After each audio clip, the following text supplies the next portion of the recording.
happy Earth Day. Today we are doing our Cook Well Berkeley class with the theme of plant-based and planet-friendly. So all the recipes today will be totally plant-based, and even if you do eat any animal products, there are substitutions you can make, or you can just use this as a way to get more plants into your rotation, which most of us could use. So, just a few things before we start. My name is Kim Guess. I'm a dietitian with the Work Wellness Program here at UHS. This is our final class of the semester, but we usually offer these about 3 times throughout each semester. So we'll have a few more coming up in the fall. And why are we doing this class today? Well, eating plants is good for your health. It's good for the planet. Most of us don't get enough. Americans generally don't get enough vegetables, fruit, whole grains, or beans, which are all plant foods. Most of them are also good sources of fiber. A lot of people don't get enough fiber either. Like 90-something% of people in the US don't get enough fiber because it comes from plants. So you're getting a few sources today, and these plant foods can help reduce the risk of chronic disease like diabetes, heart disease, and certain types of cancer. And they're also very tasty and take less resources to produce. So by eating more plants and maybe a little bit less animal foods, the environmental benefits include less pollution, less deforestation, and less fresh water usage. It's also good to get a variety of foods and crops into your diet so that we're not just growing all of the same plants all the time. And I'll talk a little bit more about the nutrition and environmental impact of some of the foods that we're cooking with as we go along. Wrong one. There we go. Nope. Oh, it's like a delayed reaction of the mouse. Okay. There we go. There we go. Okay. The first thing we're going to make today is I think it's going to be the tofu. So this recipe is from New York Times. The recipe is called I Can't Believe It's Not Chicken, otherwise known as savory grated tofu. And I wanted to show this to introduce this way of preparing tofu that maybe you haven't tried before. And it's pretty easy and has a nice texture, which is always a concern when cooking with tofu. How do you get the right texture? Which is definitely possible, just takes a little practice and experimentation sometimes. I also want to mention that I think both recipes are from the New York Times, which we all have access to for free as employees here at UC Berkeley. So be sure to check that out. And this method of cooking tofu, having it be shredded and cook it in the pan, you can use with any other flavor you want. I've also done this with more of like a taco seasoning. You could make it kind of like barbecue sauce, so it's like shredded barbecue chicken. And you can also crumble it if you don't want to grate it. That's another option. Oops, so I want to show this on the camera. So I'm using high protein or super firm tofu. And that's probably what you need to use in order to grate it. If you use extra firm tofu, even if you press it, it will kind of just turn to mush when it goes through the grater blade. I tried that and I cooked it anyway, and it still turned out fine. It was more of a crumble. So that works too. But if you want it to look like it's grated, then you want to use the super firm. Okay. So I went ahead and drained the tofu already. But the super firm tofu, there's not really a whole lot of liquid that comes with it. And you don't really need to press it. Oops, let me grab a towel. You don't really need to press it because there's just not a whole lot of liquid in there, but you can kind of gently pat it down with a towel to remove any extra liquid. Oh, and I meant to move this. Let's move that over there.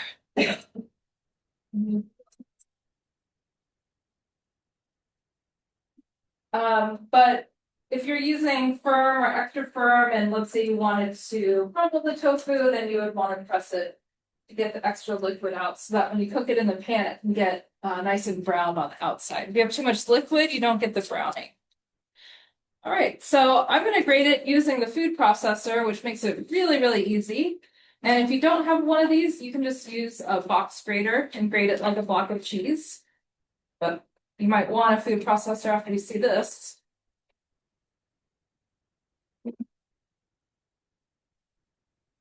Okay, so that's it. Tofu is grated.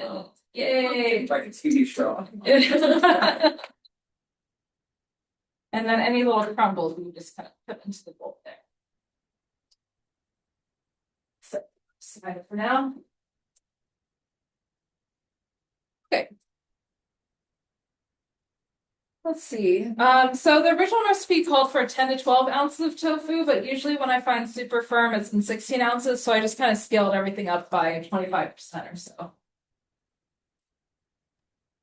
We're also going to add some green onion and garlic for flavor.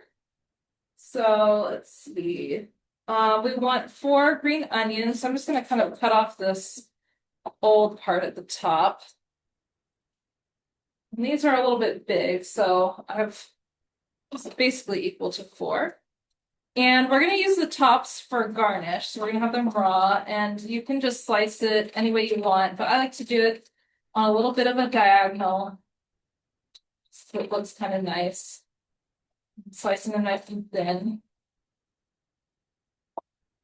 And then we're going to save the lighter green or white part for, we're going to saute them actually. We're going to cook it. This up. This is how I like to use green onion generally. Save the darker parts for the garnish, and then use up the white and light green part to cook if it's a type of recipe where I'm sauteing something.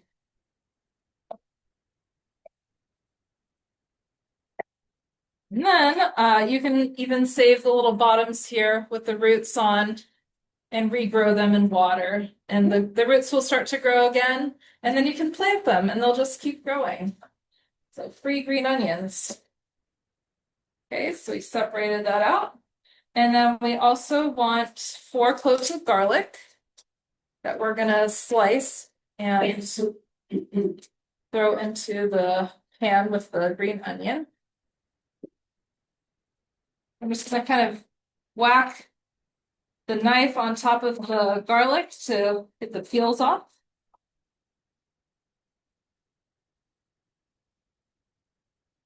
Like, keep it tidy.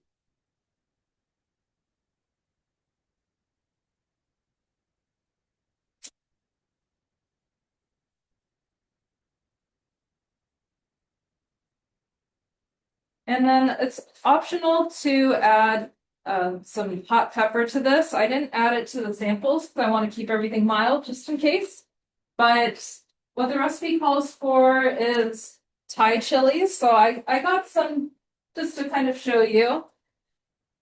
They're pretty cheap. I think I paid 20 cents, and this isn't even all of them. You can see they're really small and they're really, really spicy. So only eat these if you like pretty hot.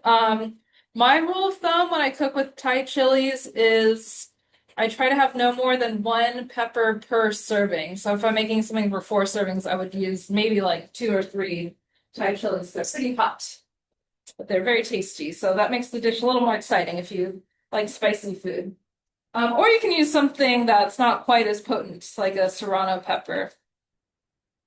Okay. And now we're gonna actually slice the garlic thinly instead of mincing it. That way you kind of get some bigger chunks in here, a little burst of flavor, which we're also going to be using the same method in the next recipe. Okay, so you want to use kind of the biggest nonstick pan you have here. Tofu can be a little sticky. This tofu is not as wet as like firm tofu, so it won't stick as much, but it makes it a little easier if you can use a nonstick pan. And we're going to use a little bit of oil, 1.5 tablespoons to cook everything, and I'm just going to kind of eyeball it. Just enough to kind of coat the bottom of the pan.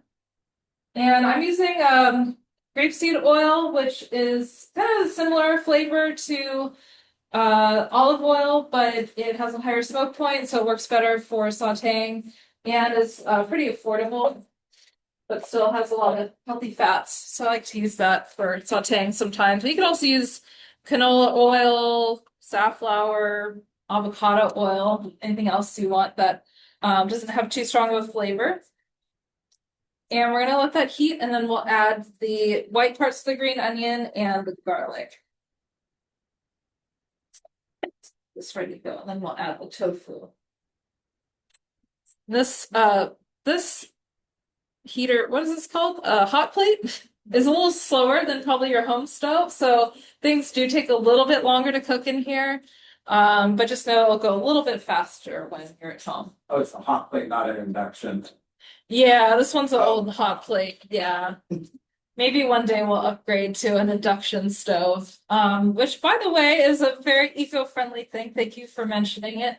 Induction uses not a whole lot of power. It's very efficient, and it can heat things up really quickly.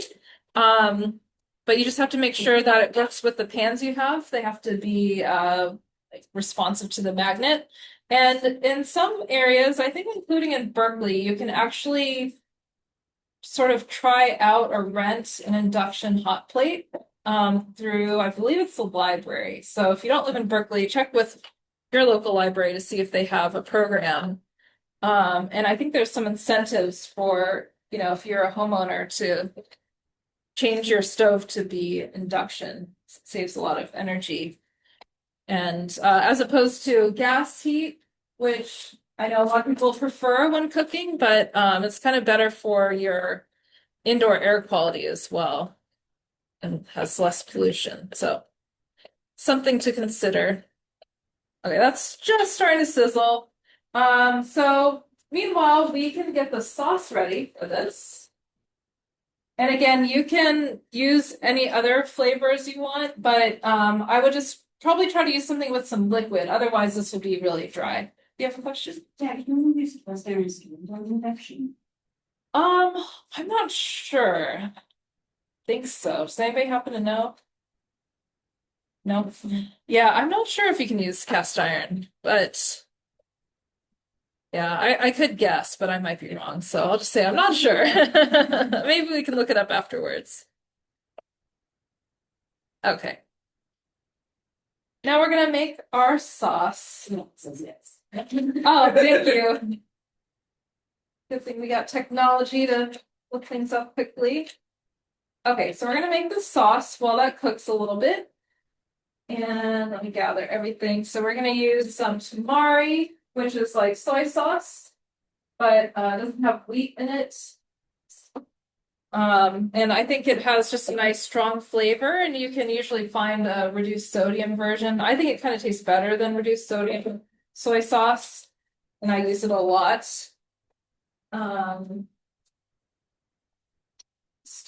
Okay, so I use a quarter cup of tamari or soy sauce. You can definitely use soy sauce if that's what you have at home. This one is a 28% less sodium tamari.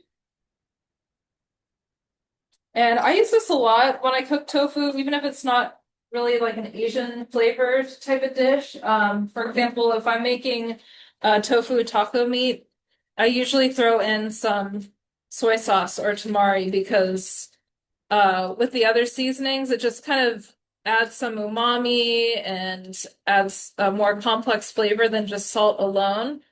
And it's also liquid, so the tofu doesn't get too dry with the tamari. Okay. And we're gonna add 1.5 tablespoons. I'm just gonna use a half tablespoon of the other ingredients. So the recipe calls for Chinese black vinegar. Show the label. I got this at Berkeley Bowl. It's pretty affordable. So if you shop there, you can find it, or at Asian markets. And if you can't find it, then there's substitution ideas in the recipe. I think it calls for 2 parts rice vinegar to 1 part balsamic vinegar as an alternative. Won't be quite the same, but should work in a pinch. Okay. And then once everything starts to brown a little bit, hopefully you can see here that the garlic is starting to get a little bit light brown, we can go ahead and add the tofu.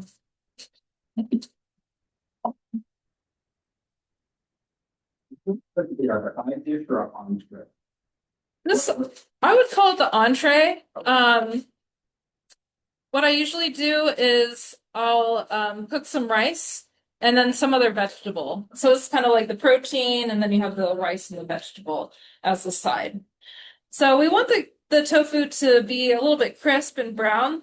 And the way that you achieve that is by just letting it sit for a little while. So we're going to let it sit and not move it too much for a few minutes. And then we'll stir it every few minutes until it's done. Okay, so next for the sauce, we're going to add toasted sesame oil. You can find kind of regular sesame oil that's has a little bit less flavor, works well for maybe sauteing something.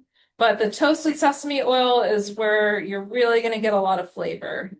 So that's what we're using here. We're using 1.5 tablespoons.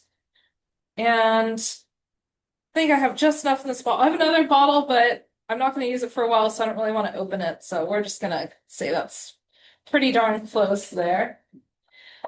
And then we're going to add, for a little bit of spice and flavor, some Korean chili flakes called gochugaru. These are pretty mild, actually. They're not very spicy. So I did use the full amount in the recipe. So if it felt a little too hot for you, then maybe you could just omit it or use a little bit less. And we're going to use 1 tablespoon. So that was in our sampler. Yes, this was in the sample already. And if you like it spicier, of course you can add more. Like you could add the chili peppers into the mixture there. And if you don't have gochugaru, you could use some other kind of chili flakes, maybe just a bit less, because again, those are pretty mild. All right, let's give this a stir. Turn the heat up a little bit. Okay. And then the final ingredient we're adding is a little bit of sugar. We want 1 teaspoon.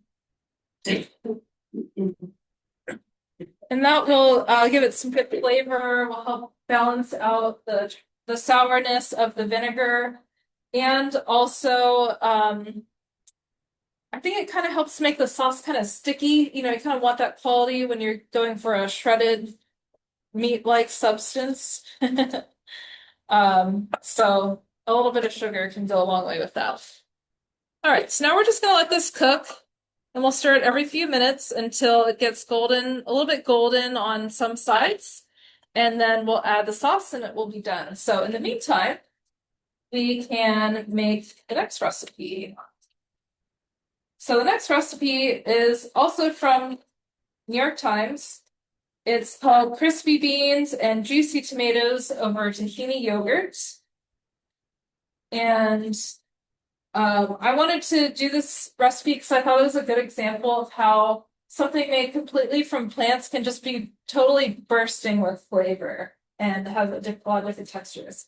So first of all, names and Trader Joe's and never goes except for a sauce, substitute for salad dressing. Thank you. I use that. Okay. What is kind of the upfront cost, and is it kind of like you're gonna upfront? It's gonna be, you know, I don't have any kind of sauces, so upfront it's gonna be a little bit shocking, but then over time, or I don't understand. Do you mean for like Getting making all your own that sauce? stuff, because I don't have any of those. Any of this stuff? Any of that stuff. Yeah.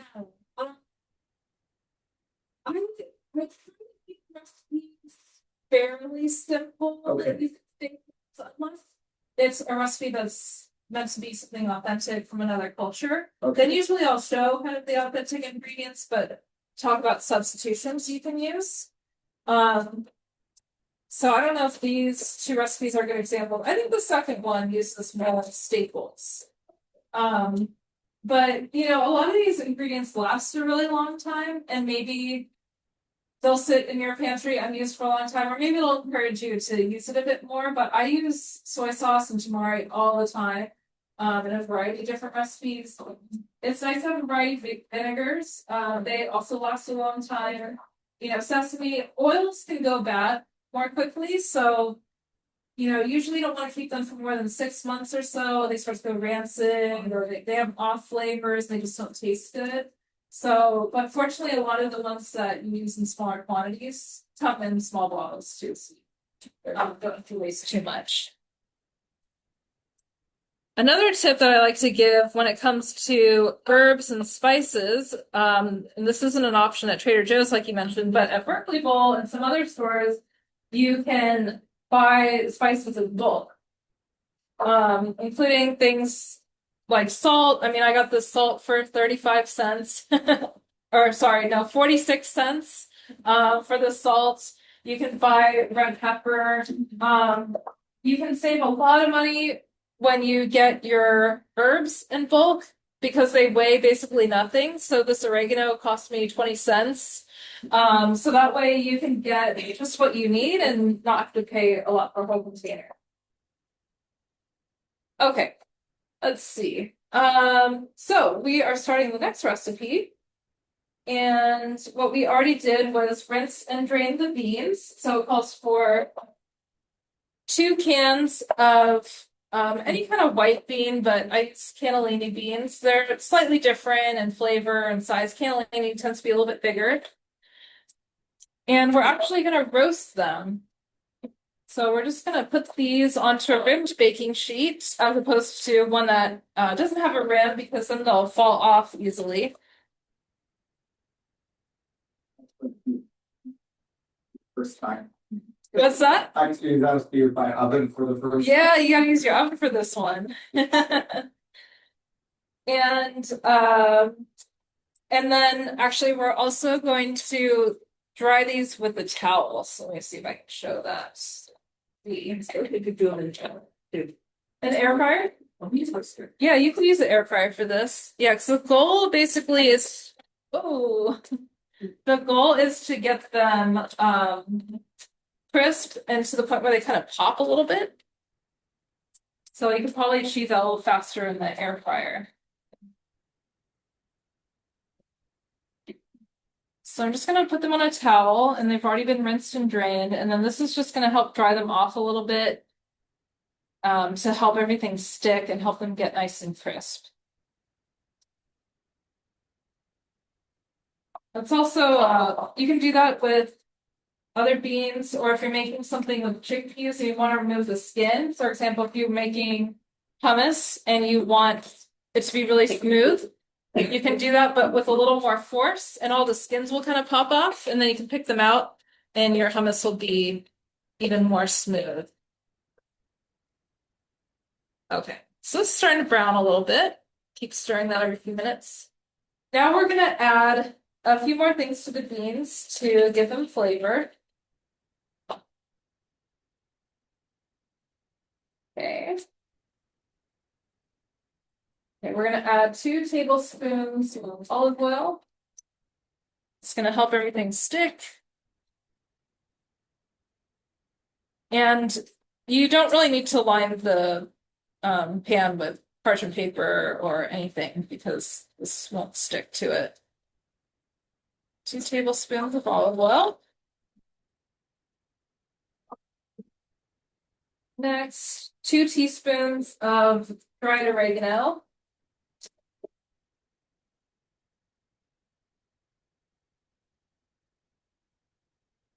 I think the original recipe called for a bit more, and I thought it was a little bit too much, so I tasted a tiny bit. Salt. Okay, what else? Half a teaspoon of salt.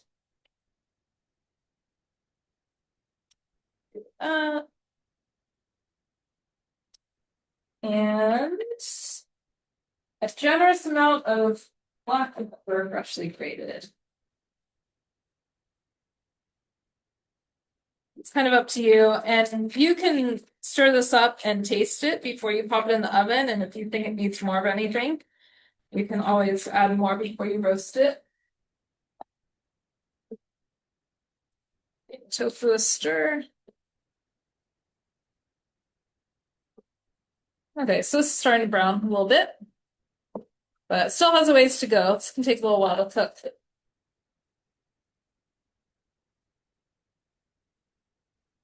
Stir that up. And then that will go into the oven with the tomatoes. So if you were making this in the oven, you would just set that aside. And then we're going to roast some tomatoes until they kind of pop and release some juices. And you can actually save the juice from it and put it on top of the arugula, and it really helps flavor everything. We have 2 pints of cherry tomato. I got a variety of colors just for fun.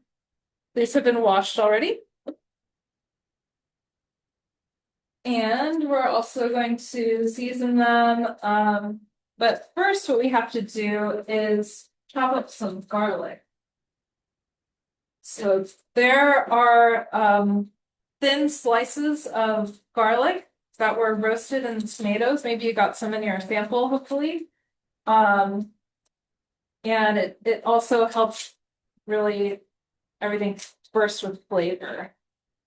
So I want the outer cloves because I want the big, thick cloves in this case, so we can have nice big slices. It's out of the way. I'm still gonna use the knife to kind of crack the skin, so I don't want to totally obliterate it. So I want nice, pretty slices. I'm just gonna gently tap each one.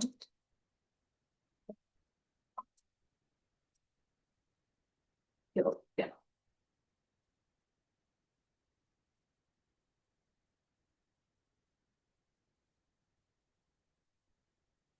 While I'm doing multitasking, let's talk about what we're making. Okay, so we've got tomatoes, which are usually in season in the summer, which is kind of coming up. Usually cherry tomatoes grow faster than the big ones, so they're in season a little bit earlier. And that's when they're going to have the best flavor and be the most local. And they're one of the easiest vegetables to grow, in my opinion. So if you want to get started with something, maybe you could do cherry tomatoes in a pot. And then you can eat them right off the vine, which tastes even better. But if not, you can buy them, year round. They just won't have as much flavor.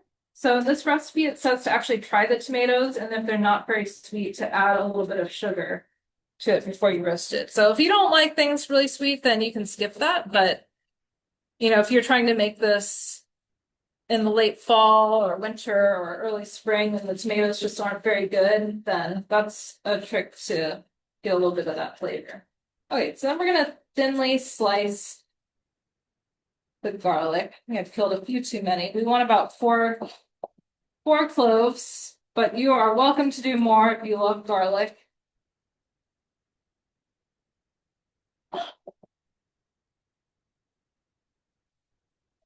And going back to the tomatoes, they are a good source of vitamin C, which actually helps you absorb iron from plant-based iron sources like beans. And they also have lycopene, which is a carotenoid, an antioxidant, and you actually get more of that antioxidant when the tomatoes are cooked, including like with canned tomatoes or even ketchup. So, you don't have to eat things raw always to get the most nutrition out of them. Sometimes things are more nutritious or have the nutrients are more available when they're cooked. Okay, and when buying tomatoes, what you generally want to look for is a bright uniform red if they're supposed to be red, smooth, glossy skin, and firm but slightly springy. That's kind of a good rule of thumb for a lot of fruit and vegetables. You want them to be rock hard, you want them to be firm, but also give a little bit.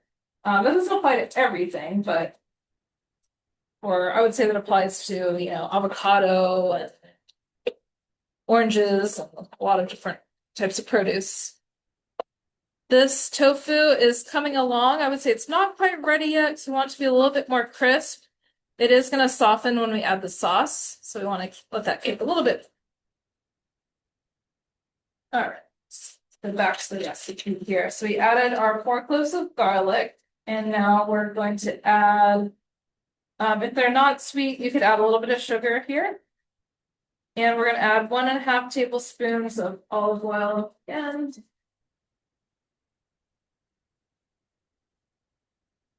And then as the tomatoes cook in the olive oil and with the garlic, you'll end up with a bunch of juice at the bottom of the pan. That's really tasty. So you want to cook the tomatoes until they burst and release some of those juices. Okay, and then we want again some freshly ground black pepper.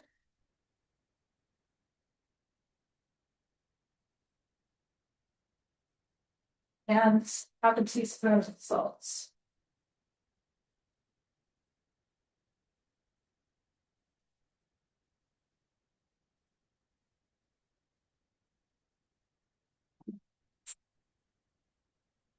Stir. Make sure everything's coated.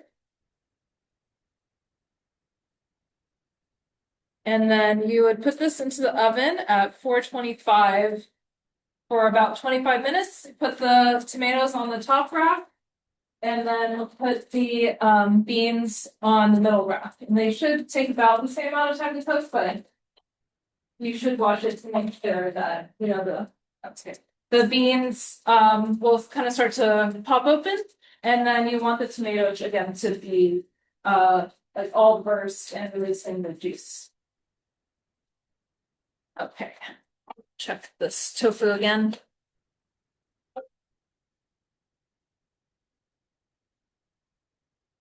Okay. So while that cooks, the next step for the beans and tomato dish is to make the sauce.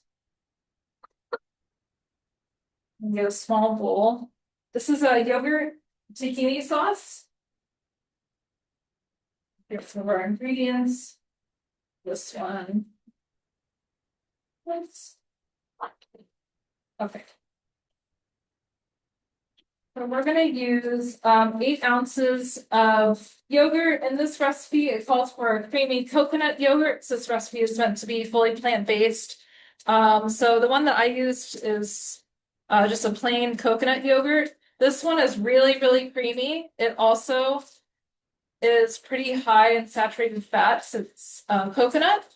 But in this case, I decided to use it because we're only eating like 2 ounces per serving, maybe even less. And it's so creamy and good that I think it's worth it. So, and there's not really much other saturated fat in this recipe.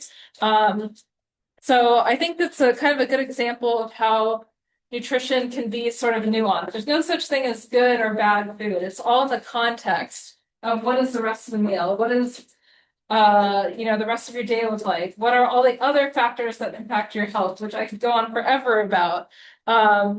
So I often get the question like, is this good or is this bad?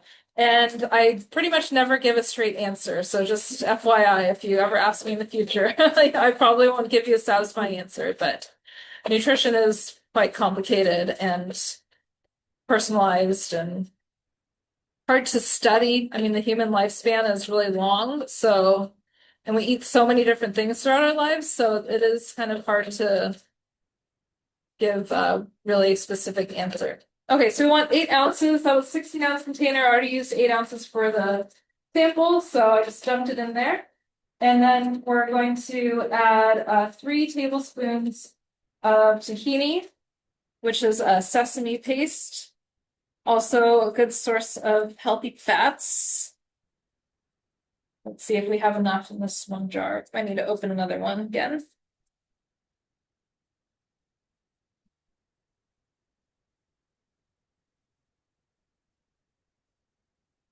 Coming out slowly. It's pretty much done. Let's open a new one. And it does separate, so you do have to stir it up pretty well. But this container makes it pretty easy because it's in a squeeze bottle. Let's check the tofu again. This is getting there. But maybe a few more minutes.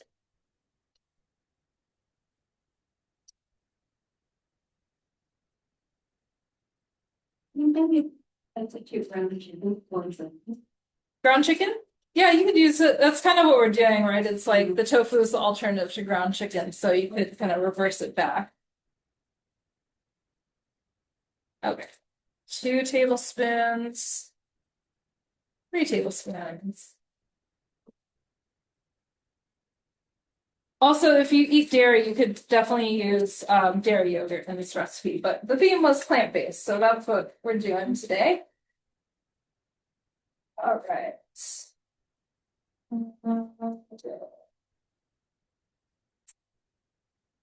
Okay, we also want some lemon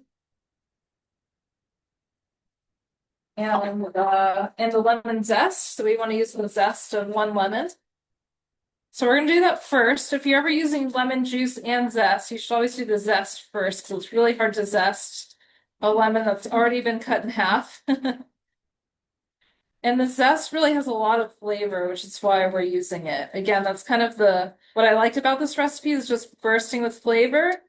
And one of the many reasons why is that it has a lot of lemon zest in it. Move this up, so zest of 1 lemon. And then we're also gonna use the juice, which will kind of help thin it out and give it even more lemony goodness flavor. And we want 2 tablespoons, which is usually 1 big lemon might have up to 4 tablespoons. Oops. This other half actually didn't look very good, so I'm not gonna use that. 2 tablespoons of food. Yeah, usually you get about 2 tablespoons per half lemon, just as a rule of thumb. That lemon was kind of on the smaller side.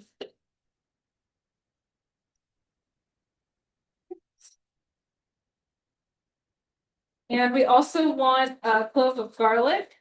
So we have our clove that's already peeled, and we're just going to use the microplane to grate the garlic so it's nice and fine.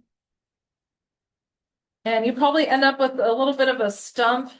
So I just leave that out. I don't want to hurt my finger trying to get the last bit of garlic.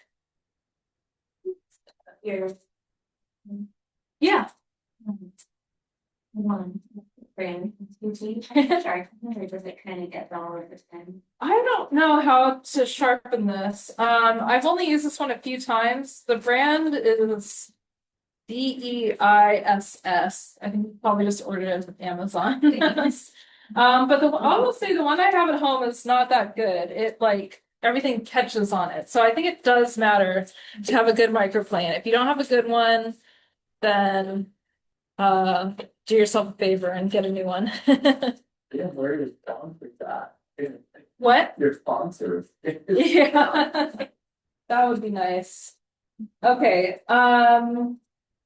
So 1 teaspoon of Aleppo pepper, which I don't have. I happen to have these red chili flakes, so I'm just gonna use these.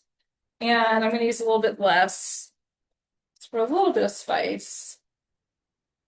And coriander. So we have a 1/4 teaspoon of ground coriander.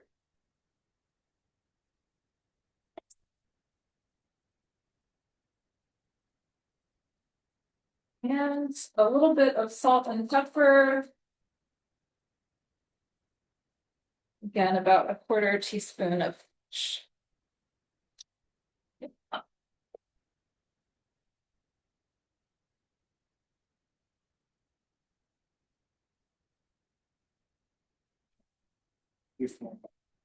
Thank you. I think that's everything, and then we'll just give that a stir. But let's check on the tofu again, which is pretty much done here. Stir. And the way that I served it on your sample plates was I put the sauce down first, which is just kind of a fun way to eat it, but you could also definitely just drizzle it on top. I think the recipe makes kind of a lot of sauce. This seems like more than I would want for 4 servings. So you could also reduce it or like double everything else or just find another use for this, save it for something else, maybe some roasted vegetables. But That's what the sauce looks like. And now I'm going to turn the heat down on the tofu. It's looking pretty good. Show the camera. It's mostly brown. So there's a little bit of some uncooked parts. That's okay. If you want it to be really crispy, maybe you keep cooking a bit longer. It's going to take a little while. But if you want it to have a little bit of that softness inside, then you probably want to stop right about here. Okay, so here's the sauce we made again. Get that in.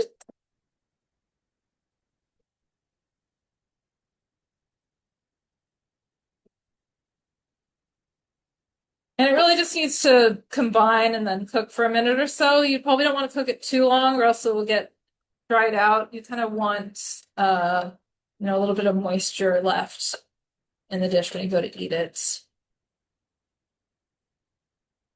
So that's the tofu. I would then just garnish it with, let's see, with some sesame seeds that I had already toasted. Toasting sesame seeds and really like most nuts and seeds really helps bring out the flavor and the crunch. So it's an extra step, but I do encourage it if possible. And then also, oh, here they are, the green onions. Just put that on top.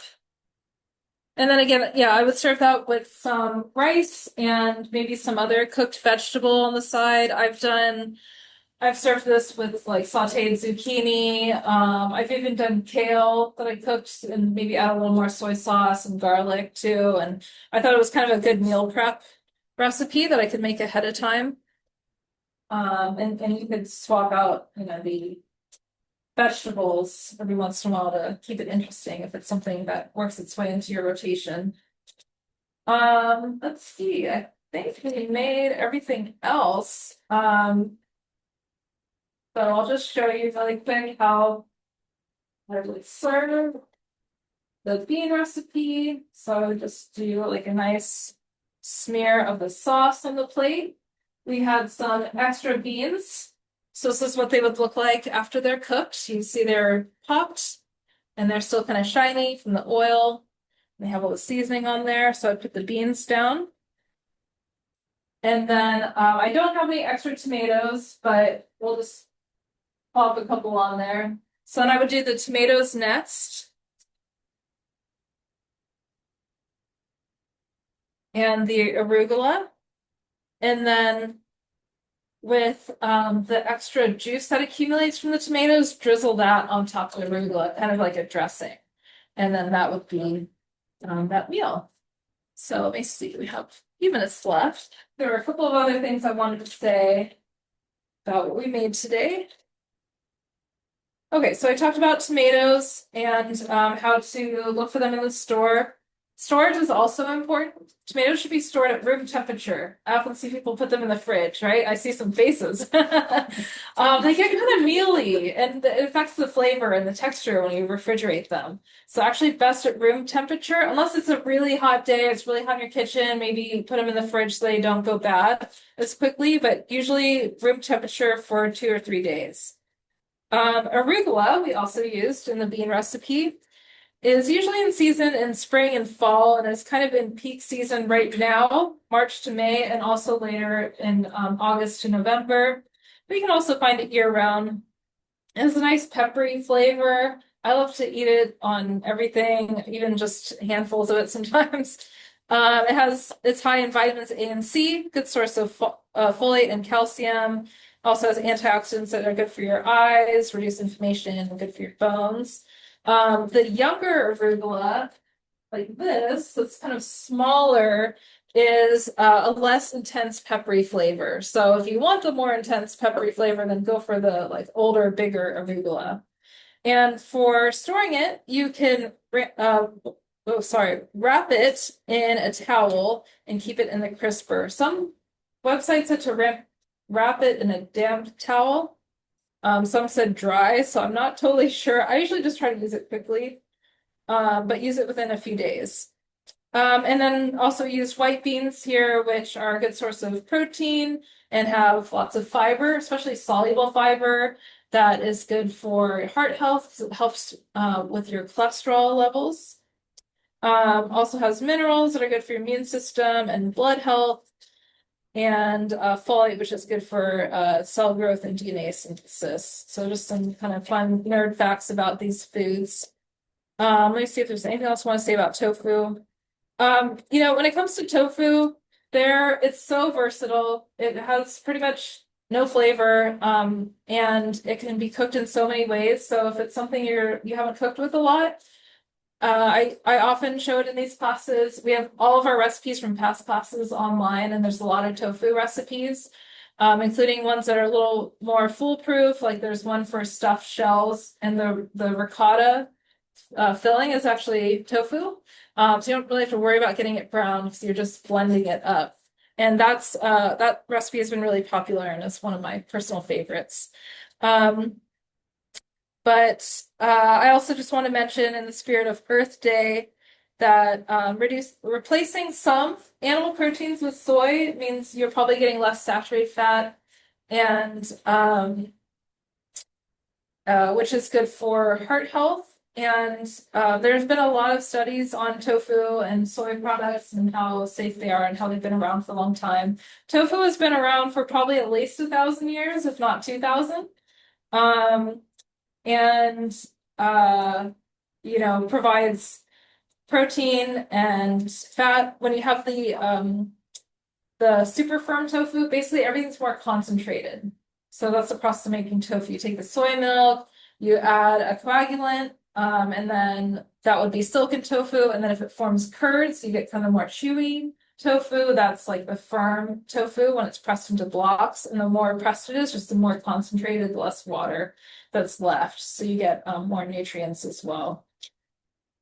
I think that was pretty much all I want to say. I was like talk about tofu for hours. So I hope you enjoyed these two recipes. Again, be sure to check out our website because we have a ton of other recipes on there.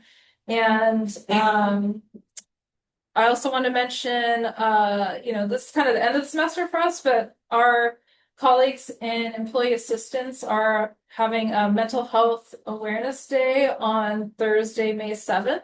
They have a full day of events, both in person and virtual. So be sure to check that out too. So we'll end there, but if you're here in person, we're going to do a little raffle. So does everybody have their raffle tickets? Okay. Sarah, did you grab the... Thank you. Okay, so we're gonna do